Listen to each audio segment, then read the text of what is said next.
rebound hammer test or Schmidt hammer test. So we are going to see how this rebound hammer is being used to estimate the compression test strength of the concrete. So this works on a very simple principle that harder surfaces give a higher rebound and concrete with a higher compressive strength will have a harder surface. That is, higher compressive strength will have higher rebound. To make this understand, let me take a ball, a cricket ball or something like that. So take a marble floor. Marble floor is hard, right? So hit the ball onto this marble floor. What happens is the ball is going to rebound, come back. It is going to jump back, right? And go to some place, something like a ground. Okay, there is soil there, mud, and try to hit that floor with the same ball. Maybe it is going to rebound, but since the marble is harder, it is going to rebound. The ball is going to rebound higher in case of marble floor and lesser in case of soil, mud. And if you take something like sand or something like mud, water mud, so what happens in that case? Maybe the ball will not rebound at all, right? So see here, as the hardness of the surface decreases, the rebound of the ball is going to decrease, right? So rebound indicates the hardness. If the rebound is high, surface is high. So it is also said that concrete with higher compressive strength has harder surface. Therefore, higher compressive strength concretes are going to rebound this ball high, right? When you hit a ball to a higher compressive strength concrete floor or beam or something, it is going to have more rebound. The ball is going to have a higher rebound compared to weaker compressive strength. Of course, we are not using ball to test the strength of the concrete. Here we are not going to hit a cricket ball against a concrete member, but we use something similar to that. Okay. And the principle which I have talked earlier do not have a theoretical proof. It is just an empirical relationship that exists, and that works in most of the cases. Say, so this is why the person who is manufacturing the hammer will give you a calibration curve. Okay, so what is a calibration curve is? This calibration curve will help us to find out what is the compressive strength of the particular concrete with the help of the rebound hammer number.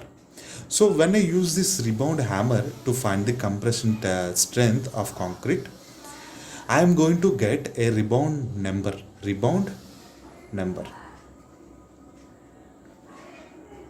And I am going to use this rebound hammer and this calibration curve or chart to find the compressive strength of that particular concrete. Of course, do not expect a accurate result. It is going to give you as accurate as possible. Okay, you have to check it, and it is only helpful to know the approximate strength of the concrete. Okay, and it is very important that each instrument is actually calibrated very properly periodically to make sure that the hammer continues to give consistent or correct values. Okay, so what we are going to do is, we are not before testing of the equipment, you have to test the equipment. Okay, and we use this same calibration curve or chart to do that. So how does this work is something like this. See, for example, in the movies you may have come across this, when hero wants to kill some person with a knife or villain, what he do is he will try to cut his finger or the skin to show you how sharp this knife or the blade is, right? Something like that. Okay, you test the sharpness of the knife. So similarly, you are going to check whether the instrument is working properly is it going to give accurate results or not? Okay, is it working according to the mechanism that it has to work? Okay, that is has to be checked. So how does that, how do we get that is, how do we find out that is, along when we buy this instrument, he is going to give a small stone of known rebound number. So when you use this rebound hammer against this piece of rock that he has supplied, it has to give a standard value all the time. The standard value is going to be mentioned by the manufacturer. So when you hit this rock with the when you hit the rebound when you use the rebound hammer and hit this, it is going to give that particular rebound value only all the time. If it does not give, then that equipment is not working properly. So what makes this equipment faulty? We're going to see that.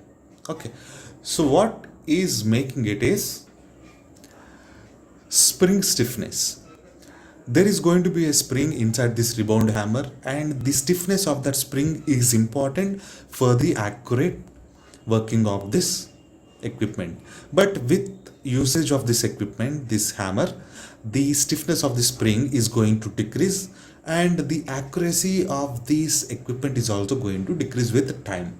So you have to take care of that. Let me show you the schematic figure of this rebound hammer. This is the most commonly used equipment for the non-destructive testing of concrete. And see, you have a mass here, there is a spring here. And how does this work is, initially you have to pull this mass back. You have to pull this mass back, and there is a catch. This catch will hold this mass here, and you have to put this rebound hammer against the concrete floor where you wanted to of which you wanted to find the strength, and you have to press this release button. So when you press this release button, this mass is going to go hit this concrete, and it is going to rebound back. And when it is coming back, there is a rider.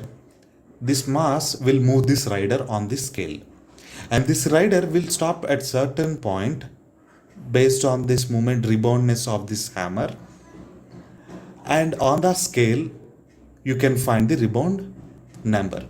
Let me show you a simple video that will help you how this is going to work out.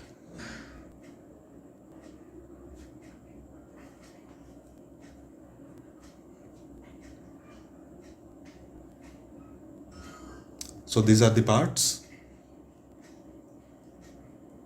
locking button, housing, hammer mass, impact spring, plunger. You have to put in that place. You have to press it against that. It is going to get locked at the back side behind this here.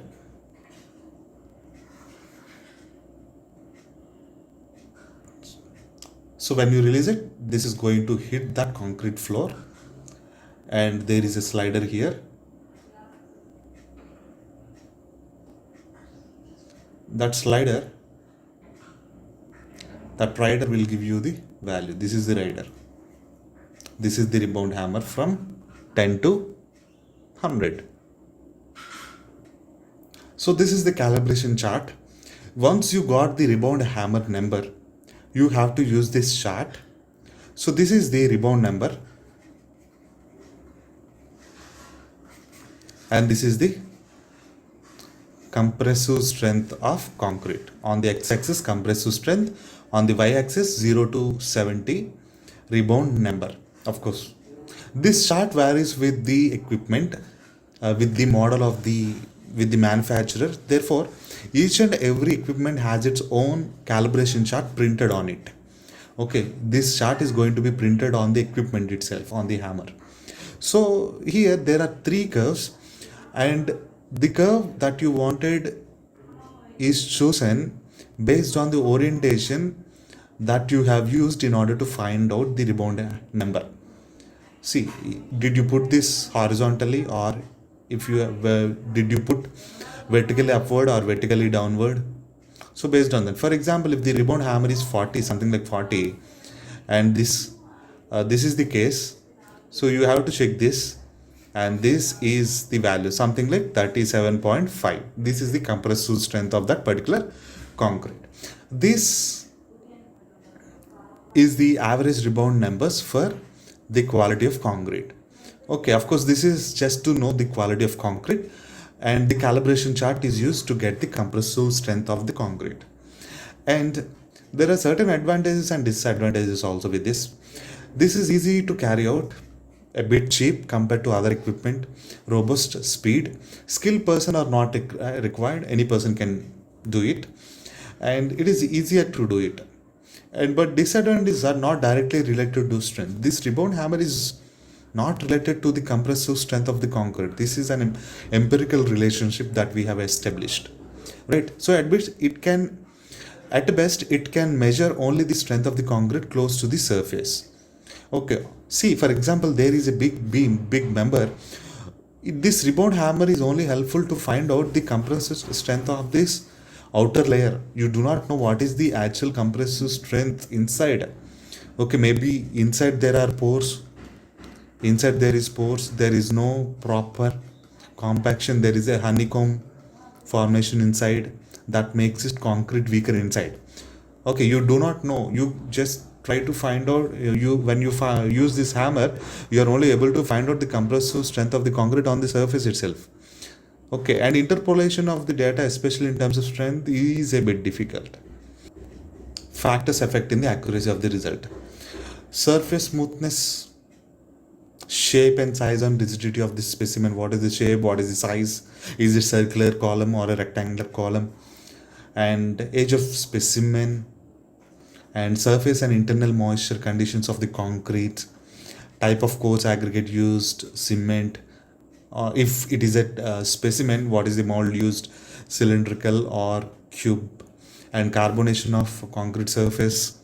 Carbonation we have seen in the second unit, carbonation, which makes the outer surface of the concrete weaker, so that may give you a wrong result.